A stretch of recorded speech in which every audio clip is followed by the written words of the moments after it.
പഠിച്ച് ജസ്റ്റ് കഴിഞ്ഞതേ ഉള്ളൂ, ഒരു നല്ല കരിയർ സ്റ്റാർട്ട് ചെയ്യാൻ നിങ്ങൾ റെഡിയാണ്, പഠിക്കാൻ റെഡിയാണെന്നുണ്ടെങ്കിൽ വളരെ നല്ലൊരു ഓപ്പർച്യൂണിറ്റിയാണിത്. ബിടെക്കോ BSc ഒക്കെ കംപ്ലീറ്റ് ചെയ്ത് ഇനി PGക്ക് പോകണോ, അതോ ജോലിക്ക് പോകണോ, അതോ ഇനി ഏതെങ്കിലും കോഴ്സ് എടുത്ത് പഠിക്കണോ എന്നുള്ള എന്തെങ്കിലും കൺഫ്യൂഷൻ നിങ്ങൾക്ക് ഉണ്ടെങ്കിൽ നിങ്ങൾക്ക് മുന്നിലുള്ള ഒരു വളരെ വലിയ കരിയർ ഓപ്പർച്യൂണിറ്റിയാണ് നമ്മൾ ഇന്നത്തെ വീഡിയോയിൽ പരിചയപ്പെടുത്തുന്നത്.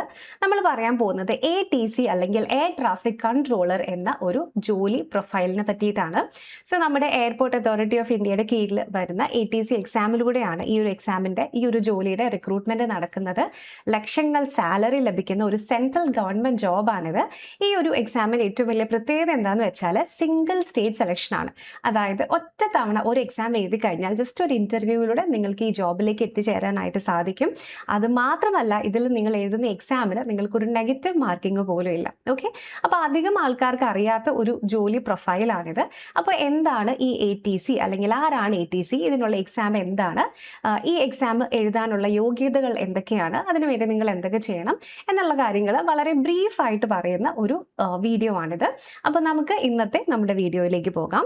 സോ ആദ്യം തന്നെ ആരാണ് ഒരു എയർ ട്രാഫിക് കൺട്രോളർ എന്നാണ് ഞാനിവിടെ പറയുന്നത്. സോ എയർ ട്രാഫിക് കൺട്രോളർ അതായത് ആകാശത്തിലൂടെ പോകുന്ന എയറോപ്ലെയിൻസിൻ്റെ ഒക്കെ ട്രാഫിക് ഇവിടെ ഭൂമിയിൽ ഇരുന്നു കൊണ്ട് നിയന്ത്രിക്കുന്ന ഒരു ഓഫീസർ, അതാണ് ATCO അല്ലെങ്കിൽ എയർ ട്രാഫിക് കൺട്രോളർ ഓഫീസർ എന്ന് പറയുന്നത്.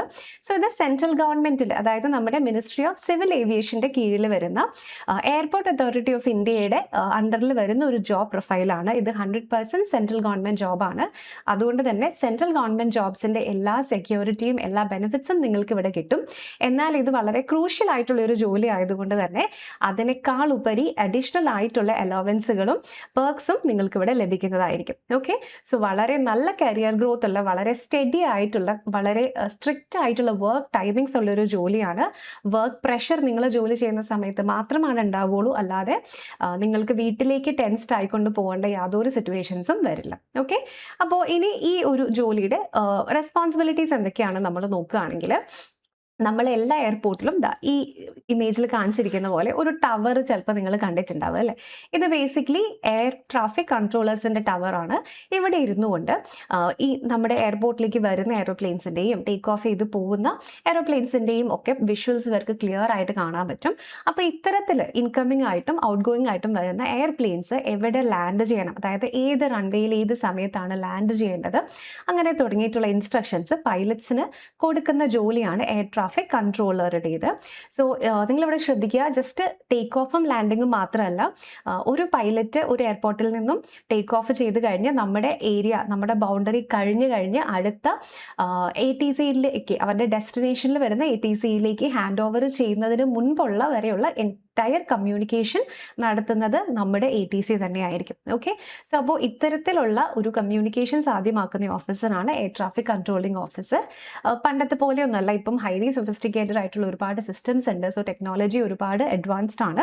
അപ്പോൾ കൂടുതലും ഈ റേഡാർ പോലെയുള്ള സിസ്റ്റംസ് ഉപയോഗിച്ചുകൊണ്ടും ഹൈലി എഫിഷ്യൻ്റ് ആയിട്ടുള്ള കമ്മ്യൂണിക്കേഷൻ സിസ്റ്റംസ് ഉപയോഗിച്ചുകൊണ്ടാണ് ഇപ്പോഴത്തെ കമ്മ്യൂണിക്കേഷൻസ് ഒക്കെ സാധാരണ നടക്കുന്നത്. ഓക്കെ, സോ അപ്പോൾ വളരെ ക്രൂഷ്യൽ ആയിട്ടുള്ളൊരു ജോലിയാണ് എന്ന് പറയാൻ കാരണം, നിങ്ങളുടെ കയ്യിലാണ് ഒത്തിരി പാസഞ്ചേഴ്സിൻ്റെ ലൈഫ് വരുന്നത്. സോ നിങ്ങൾ എന്ത് പറയുന്നു അതായിരിക്കും ഒരു പൈലറ്റ് കേൾക്കുന്നത്. നിങ്ങളുടെ ഇൻസ്ട്രക്ഷൻ അനുസരിച്ചിട്ടാണ് ഒരു പൈലറ്റ് അയാളുടെ എയർപ്ലെയിൻ മുൻപോട്ട് കൊണ്ടുപോകുന്നുണ്ടാവുക.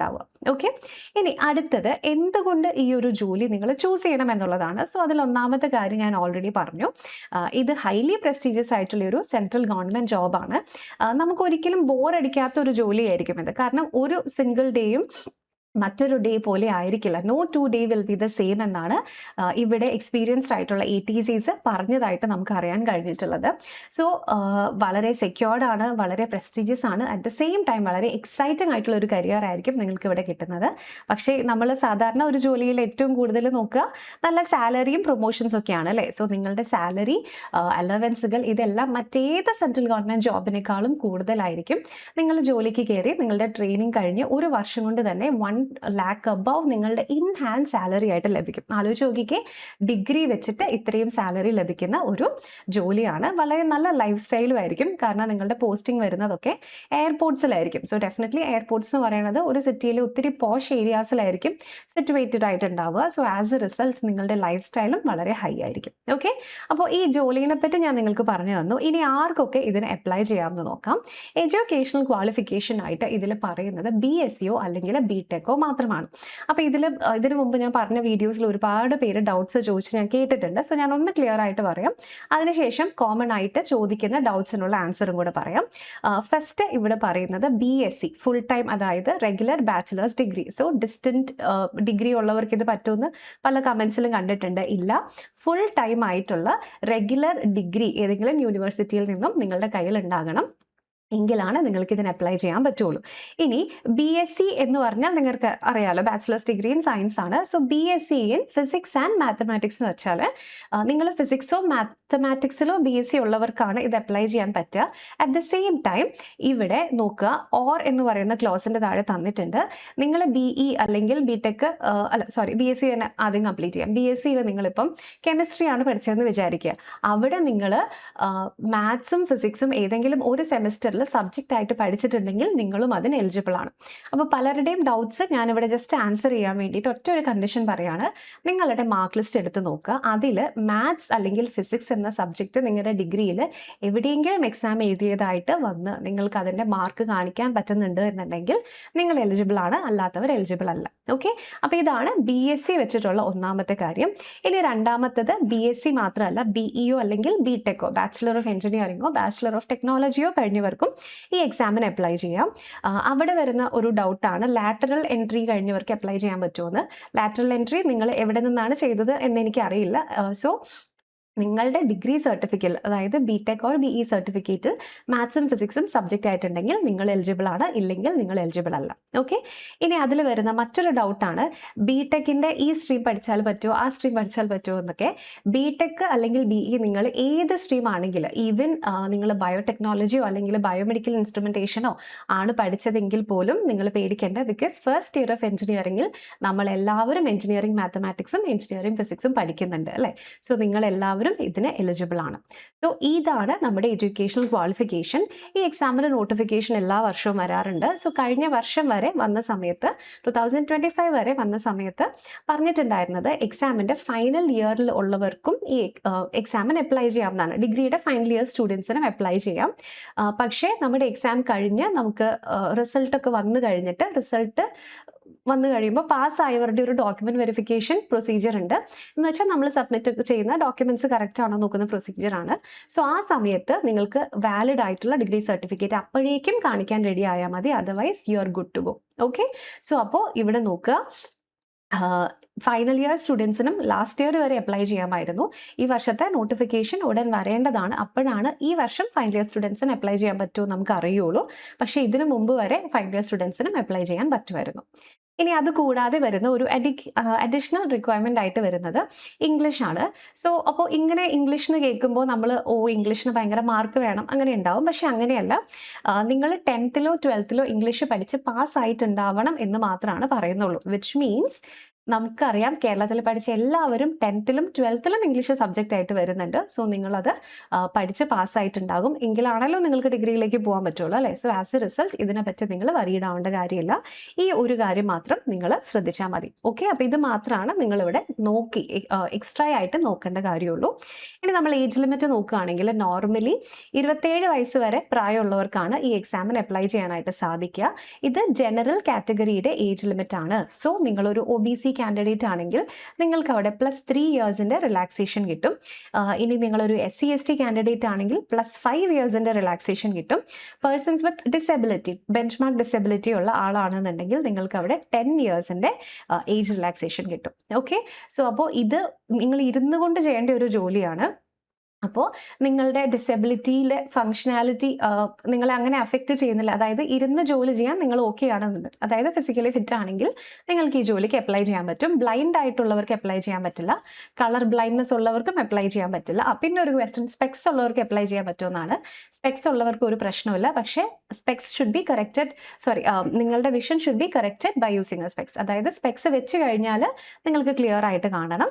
പക്ഷേ കളർ ബ്ലൈൻഡ്നെസ് ഉണ്ടെങ്കിൽ യാതൊരു കാരണവശാലും നിങ്ങൾക്ക് അപ്ലൈ ചെയ്യാൻ പറ്റില്ല. ഓക്കെ, ബാക്കി അത് എന്ത് ഇഷ്യൂസ് ഉണ്ടെങ്കിലും അത് കറക്റ്റബിൾ ആണെന്നുണ്ടെങ്കിൽ നിങ്ങൾക്ക് അപ്ലൈ ചെയ്യാം, അതിനെപ്പറ്റി പ്രശ്നമില്ല.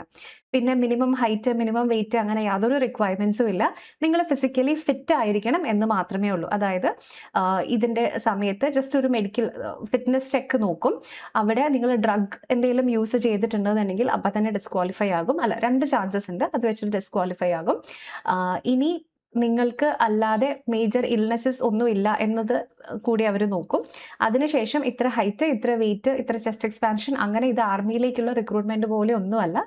നിങ്ങൾ ജസ്റ്റ് മെഡിക്കലി ഫിറ്റ് ആയിട്ടിരുന്നാൽ മാത്രം മതി.